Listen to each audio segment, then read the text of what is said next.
Olá, Cris e amigos do canal. Vou contar uma história que aconteceu com a família do meu primo, que mora em Belém do Pará. Porém, irei colocar nomes fictícios para preservar a imagem da família do relato. Meu primo Luiz e sua esposa me contaram isso com muita seriedade quando vieram nos visitar pela última vez aqui em Capanema, que também fica no Pará. Esse fato ocorreu em 2018.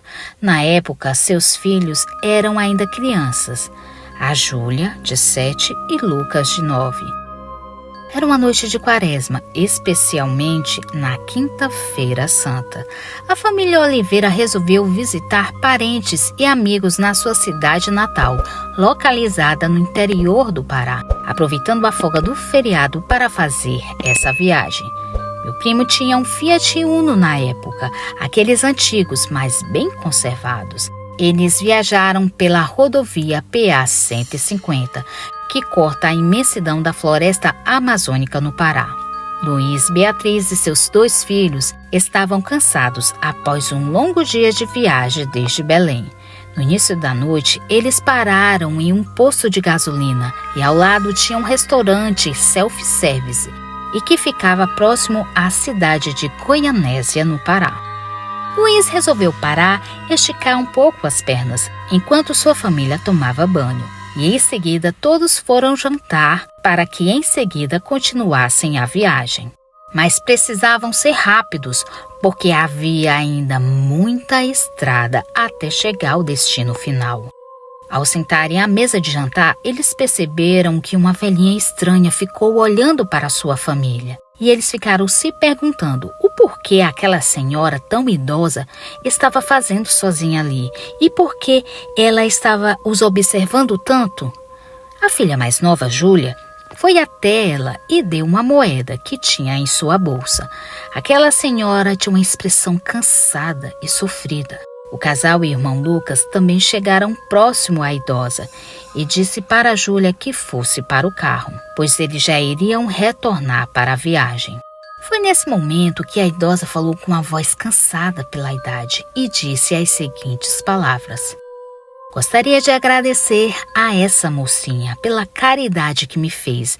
Devido à gentileza dela, devo avisar vocês que não peguem essa rodovia agora à noite, pois é quase Sexta-feira Santa e tem muitas coisas misteriosas, sombrias andando nessas estradas, coisas saído até do próprio inferno. Os moradores relatam desses acontecimentos sobrenaturais.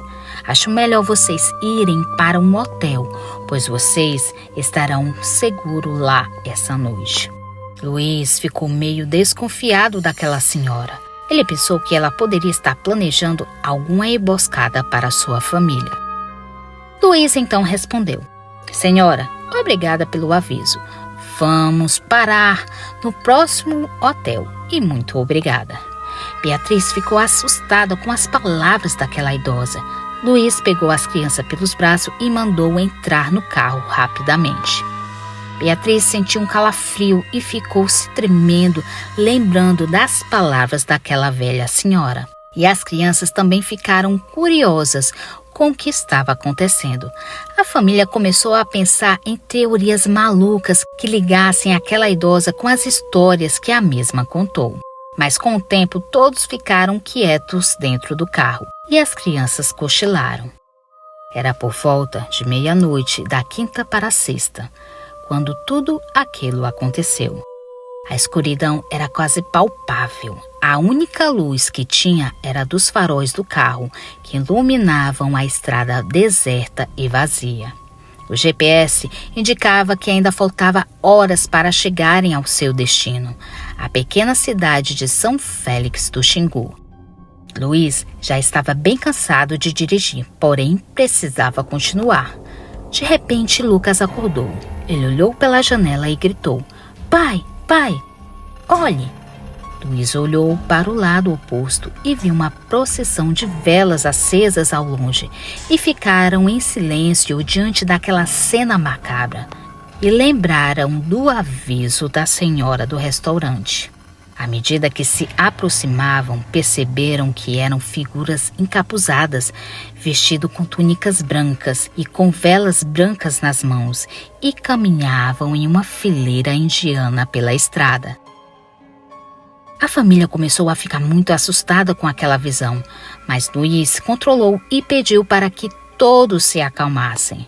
Beatriz se virou para Luiz e sussurrou: "O que é isso?" Luiz respondeu: "Eu não sei. Vamos diminuir a velocidade."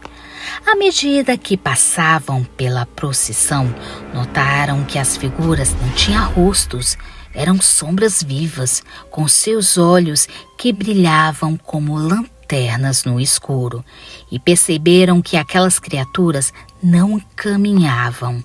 Todas estavam levitando a cerca de meio metro do chão. Quando estava quase passando pela procissão, uma das figuras se virou e olhou diretamente para o carro. Luiz sentiu um choque elétrico. Os olhos da figura brilhavam como fogo. De repente, o rádio do carro ligou sozinho, tocando uma música fúnebre. A família se entreolhou aterrorizada e Beatriz, com as crianças, começaram a chorar. A procissão começou a se aproximar do carro, como se estivesse absorvendo a luz dos faróis. A família sentiu que estava sendo sugada para dentro da escuridão. Quando uma das assombrações vinha em direção do carro, Luiz gritou: "Segurem-se!" e acelerou. O carro disparou pela estrada, porém a procissão não parecia ter fim. Parecia que eles estavam em um loop temporal e tinham a impressão de estar voltando ao mesmo lugar onde tudo iniciou. Beatriz pediu para que todos orassem um Pai Nosso com ela em voz alta, e a família ficou em oração pelo menos por 10 minutos, mas aquela aflição parecia ter sido horas. E graças a Deus eles conseguiram sair daquele trecho da rodovia. Depois de alguns minutos, Júlia perguntou: "Pai, o que era aquilo?" Luiz respondeu: "Não sei. Filha, sinceramente não sei. Mas estamos seguros agora." No entanto, ao olhar para trás, viram a procissão ainda caminhando com as velas acesas, desaparecendo na escuridão. Depois daquela aflição, o Luiz colocou músicas religiosas no carro e todos ficaram de olho na estrada e ninguém mais quis dormir no carro depois daquele episódio. No início da manhã, graças a Deus, eles chegaram na cidade. Foram para a casa de suas famílias, tomaram banho e café. E em seguida todos foram descansar um pouco. Quando acordaram, contaram aos pais de Luiz o que tinha acontecido na rodovia PA 150. Os pais de Luiz pediram para que eles voltassem pela manhã bem cedinho, para passar naquela rodovia ainda de dia, para não correr o risco de encontrarem aquelas figuras malignas. Eles também contaram outros relatos daquela rodovia macabra. Graças a Deus, na volta foi tudo muito tranquilo. Não tiveram nenhum tipo de imprevisto e chegaram bem e em paz em Belém.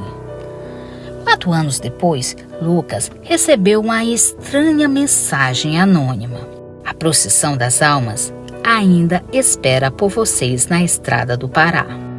A mensagem foi acompanhada por uma foto da rodovia deserta, com uma procissão ao fundo. A família Oliveira nunca mais falou sobre aquela noite e não passou mais pelaquela rodovia no período noturno, mas o medo, a curiosidade permaneceram. O que eram aquelas figuras? Por que estavam naquela estrada? O que queriam com aquela família? A rodovia PA 150 continua deserta e escura, mas os moradores locais afirmam que às noites de Quaresma, a procissão das almas ainda caminham buscando almas para se juntarem à sua marcha eterna. Se alguém sabe de alguma história parecida, deixe nos comentários, pois acredito que aquelas almas perdidas estejam querendo que a família se junte à procissão, ou até mesmo querendo provocar um grave acidente. Obrigada, Cris, por contar esse relato macabro.